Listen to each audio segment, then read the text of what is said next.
So have you ever had one of those days where it feels like the universe has conspired to test your patience? You wake up feeling amazing, ready to conquer the world, and then bam, someone cuts you off in traffic. Your coworker maybe comes up with some passive-aggressive comment, and by lunchtime, you're resisting the urge to fire off that snarky email. Sound familiar? By the end of this video, you will have a science-backed strategy on how you can respond confidently without reacting entirely. And you will have techniques that you can use on a daily basis to build your resilience when dealing with difficult people. Sound like a plan? Hi, I'm Jennifer. I've been a leader in the corporate role for well over 20 years now. And I'm also a coach and consultant for high achievers, for visionary entrepreneurs and leaders in high stakes environments. I've seen my fair share of high conflict, and I've built systems and strategies to overcome these high conflict situations with ease. So we've all been there. I've been there many times. Your working environment alone, let alone everything else going on in your life, it can really test your resilience on a daily basis, right? This past week alone, I needed to use these tactics when in a meeting with one of our development leaders, who is unfortunately all about control and is not an open-minded person to really truly listen. And many days I feel like I just want to blow up, but I know it's not in my best interest. And I also need to find ways to work with difficult people without getting all fired up. It's easy to say, I'm just going to get another job somewhere else so I don't have to deal with this person. But no matter where you go, the grass isn't always greener and difficult people are everywhere. So you can't escape them.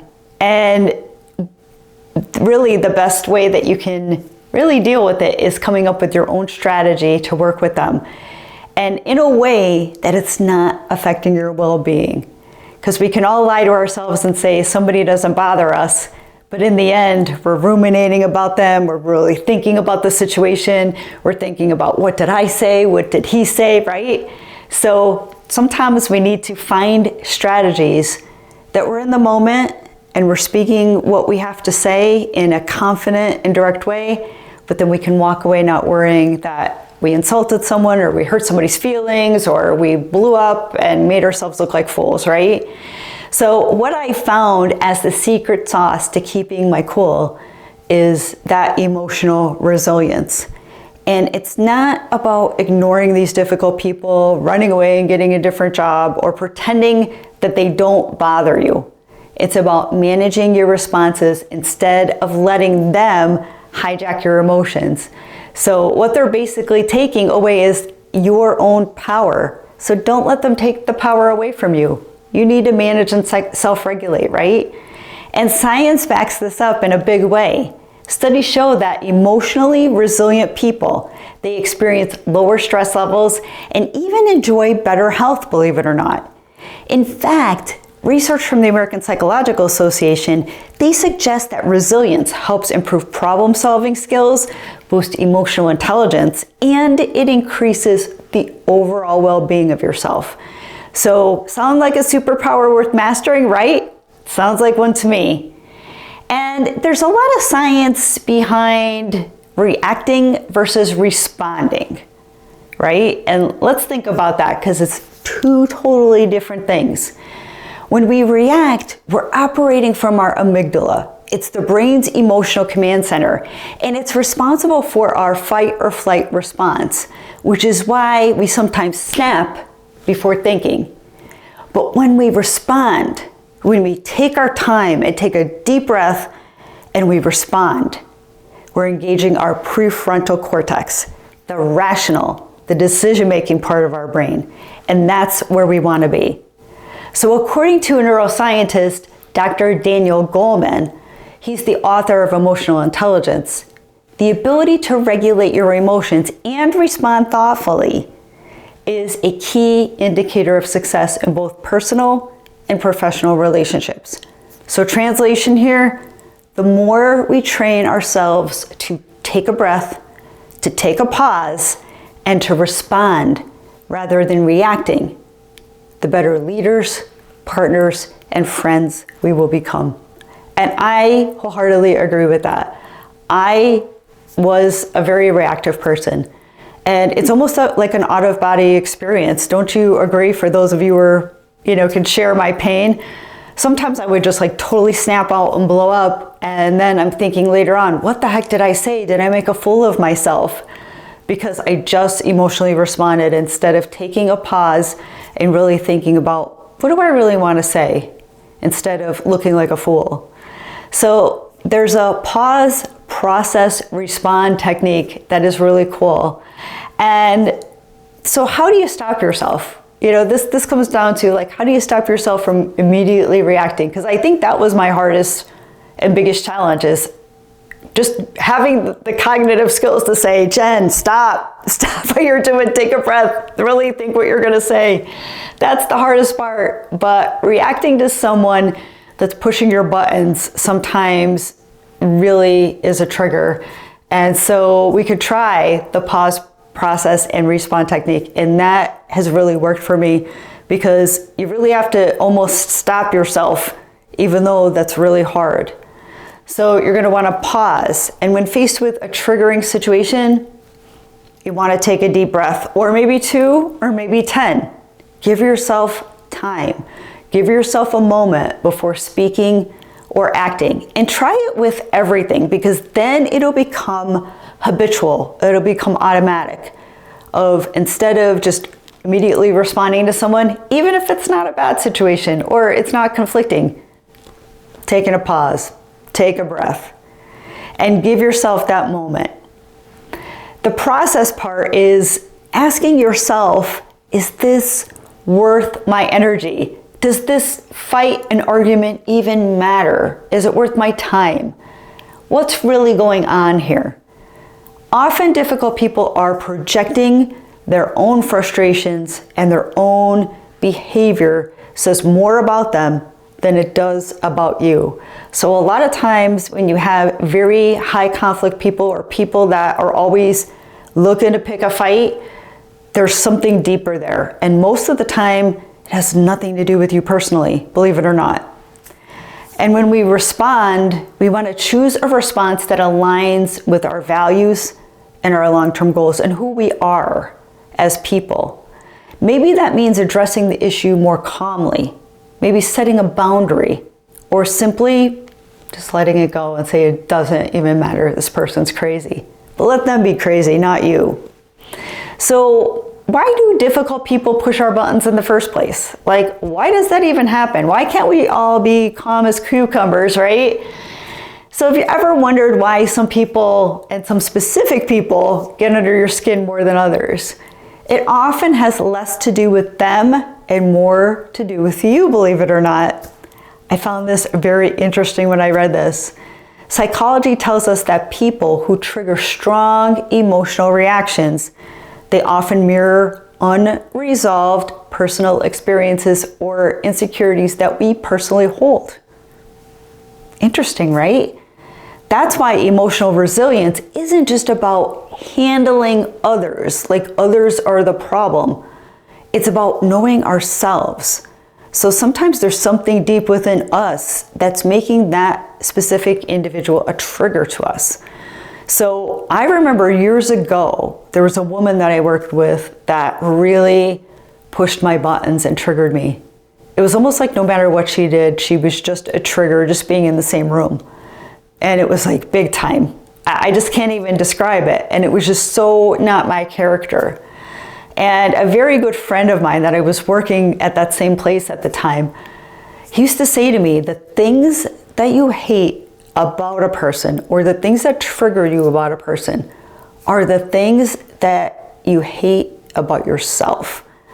And I remembered that when I read that article about that. Sometimes it's very internal.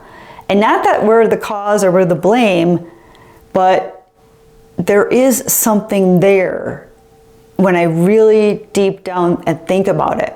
Maybe there's something that I didn't get over, or something from my past that still is kind of triggering something in my brain.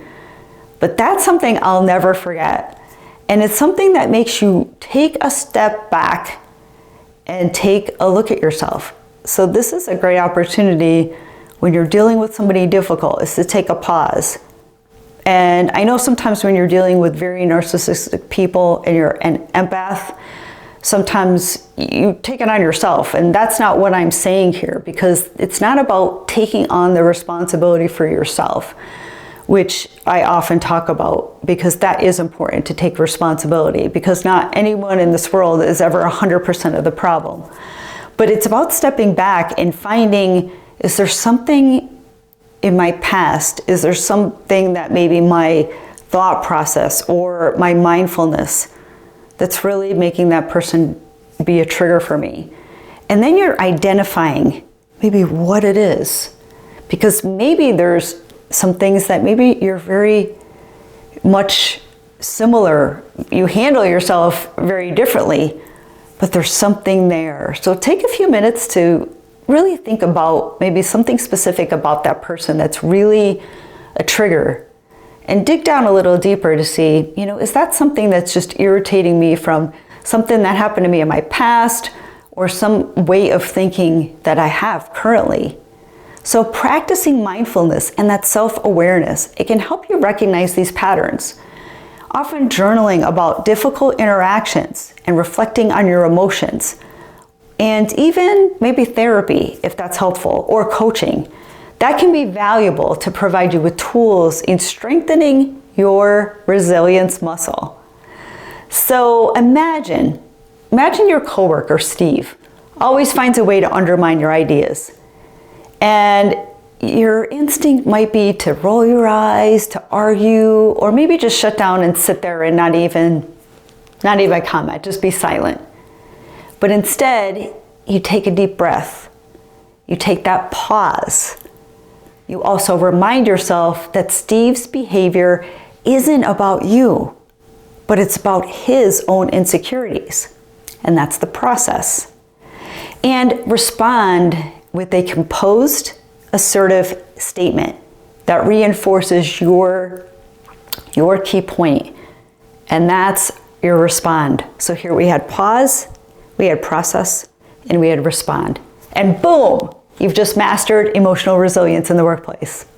Something as simple as that. But what we have to do is take the time to take the pause so that we could think about these 3 steps that can be vital in your next difficult conversation. So now let's take it a step further. What if Steve continues to challenge you?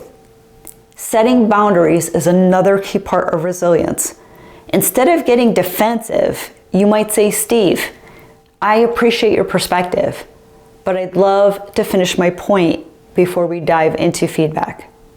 So you're assertive, you're clear, and you're professional. And there's no emotional overreaction. So there's nothing that they can dig their teeth into to go after you further, or to say you were not professional to them and cause a whole other slew of drama and situation, right? You're assertive, you're clear, and you're professional. So just, even if you want to write down some key comments that you could use anywhere, you could keep it on your phone. And, when you're in a pinch and you're thinking, I want to say something, I just can't think fast enough, bam, it's right in your phone. It's right there. And then it could give you some ideas on how to handle the situation. So I keep things like that around me all the time, because sometimes we're not on our game, we're a little tired, or we're just a little stressed about the situation that we're in, and we need a little help. So try that out. And there's so much benefit to mastering emotional resilience, I have personally found, and there's also a lot of science behind it. So if you still need convincing, studies show that people who practice emotional resilience, they experience 23% lower stress levels. That's according to the Harvard Business Review. They are 31% more productive at work. I will take that. And that comes from the University of California at Berkeley. They have better relationships and improved emotional intelligence. And that comes from Yale's Center for Emotional Intelligence. They're 43% less likely to suffer from burnout, which we all want, right? We don't want to be burned out. That comes from the World Health Organization from a 2022 study. And they also report higher job satisfaction and career success And that comes from the Journal of Applied Psychology from a 2020 study. So what's next? How do I build emotional resilience on a daily basis, right? Building emotional resilience, it isn't a one-time fix. It's a daily practice. And here are a few habits to integrate into your routine that can help. So first one is practice mindfulness. So maybe daily meditation or deep breathing can help regulate emotions. Or as I mentioned earlier, when you're in any situation, when you're having a conversation with somebody, start to build in those pause and breathe reactions to yourself, so that no matter if you're in a good conversation or a bad one, you're pausing and breathing and you're using your brain. A second one is reframe negative thoughts. So instead of thinking, why does this always happen to me? Try saying, what can I learn from this? How can I be better next time? You're going to also want to exercise regularly. I think that's amazing for everything. Physical activity reduces stress hormones, boosts your mood, enhancing chemicals like endorphins, and it will make you even look better. So there's so much to getting out there and getting your exercise, even if it's just a walk. Start getting moving, because the more you're sitting and you're sedentary, that's when you start ruminating about all kind of crazy things that are going on, putting those negative cues in your head, and you start to get depressed. So don't do that. And make sure you're getting enough sleep. Lack of sleep makes emotional regulation much harder. So prioritize your sleep and guard it like it's the most important thing you have, because it is. And finally, develop a strong support system. You can't go through it alone. We are social beings as humans, but talking to trusted friends, maybe mentors or coaches. And if you don't have a lot of friends in your life that really get you or understand you or feel like they're on your side, then maybe look to getting a coach, someone that can help you navigate those difficult situations with clarity. I know I work with a lot of people that they struggle in their friend group because they just don't have anyone that like truly can listen to them and help them come up with strategies and plans. So if you're interested, please reach out. I'm happy to help you as well. So some final thoughts here. Difficult people aren't going anywhere, but when you master emotional resilience, you are the one in the driver's seat and you are taking back control. So you're taking control of your reactions, your stress level, and ultimately your success in the short and the long term.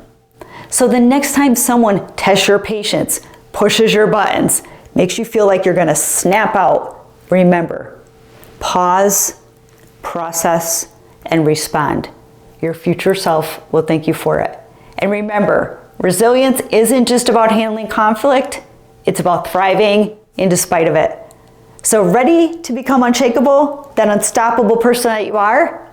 Let me know in the comments if you have any stories, any ways that maybe you've tackled stress, difficult people, and are resilient.